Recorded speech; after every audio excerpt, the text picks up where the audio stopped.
Have you ever driven past a fire hydrant and noticed that some are painted red while others have blue, green, orange, or even yellow tops? Most people assume the colors are decorative or chosen by the local city government, but those colors actually carry important information that firefighters can use in an emergency. A simple splash of paint on a hydrant can tell responders how much water is available before they even connect a hose. Today, we will uncover the hidden code painted onto one of the most overlooked objects on our streets, right here on History of Simple Things.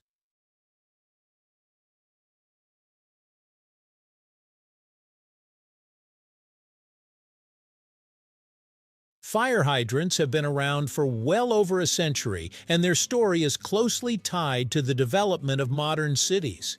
Before hydrants existed, fighting fires was incredibly difficult. In the 1700s and early 1800s, firefighters often relied on bucket brigades, hand pumps, and nearby wells or rivers. As cities grew larger and water systems became more advanced, engineers began installing underground water mains. To access these pipes quickly during emergencies, special outlets were added above ground. These eventually evolved into the fire hydrants we recognize today. One interesting piece of hydrant history comes from the United States. The exact inventor of the fire hydrant remains unknown because the patent records were reportedly destroyed in the famous 1836 fire at the U.S. Patent Office in Washington, D.C. Ironically, one of the inventions lost in that fire was believed to be the fire hydrant itself. While historians cannot identify a single inventor with certainty, hydrants spread rapidly throughout growing cities during the 19th century and became a critical part of urban infrastructure. At first, hydrants were fairly simple. Their primary purpose was to provide firefighters with a direct connection to the municipal water supply. But as cities expanded, water systems became more complex. Some neighborhoods had stronger water pressure than others. Certain areas had larger pipes and better flow rates, while others could deliver only limited amounts of water. Firefighters needed a fast way to know what they were dealing with before precious minutes were lost. That need eventually led to color coding systems.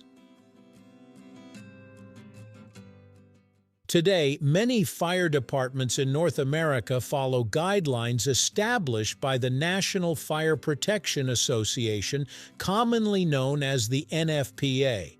Under these recommendations, the body of the hydrant is often painted a standard color chosen by the local municipality, but the top bonnet and nozzle caps are painted specific colors to indicate water flow capacity. A red top generally means the hydrant can provide less than 500 gallons of water per minute. While that may sound like a lot, it is considered a relatively low flow rate for firefighting operations. These hydrants are often found in rural areas or older sections of cities where water infrastructure may be limited. An orange top typically indicates a flow rate between 500 and 999 gallons per minute. These hydrants offer more water but may still require firefighters to supplement their supply during major incidents. A green top usually signifies a hydrant capable of delivering between 1,000 and 1,499 gallons per minute. This level of performance is often suitable for many residential and commercial firefighting situations. Then there are hydrants with blue tops. These are considered the best performers in the standard color system, capable of providing 1,500 gallons per minute or more. When firefighters see a blue-topped hydrant, they know they have access to a particularly strong water source. The color system may seem like a small detail, but it can make a significant difference during emergencies. Imagine firefighters arriving at a large warehouse fire. They may have only seconds to decide where to connect their hoses. Instead of conducting lengthy tests while a building burns, the color of the hydrant gives them an immediate estimate of the available water supply. However, there is an important catch. Not every city follows the exact same color scheme. Some municipalities use customized systems, and others have additional markings that indicate maintenance status, ownership, or special operating characteristics. Because of these variations, firefighters receive training on the hydrant systems used in their local areas. What works as a guideline nationally may be adapted differently from one community to another. Hydrant colors can also help utility workers and inspectors. Water departments regularly test hydrants to verify flow rates and ensure that equipment is functioning properly. If changes in the water system affect performance, hydrants may be repainted to reflect updated flow capacities. In that sense, the colors act like constantly updated labels that communicate important information to anyone responsible for public safety.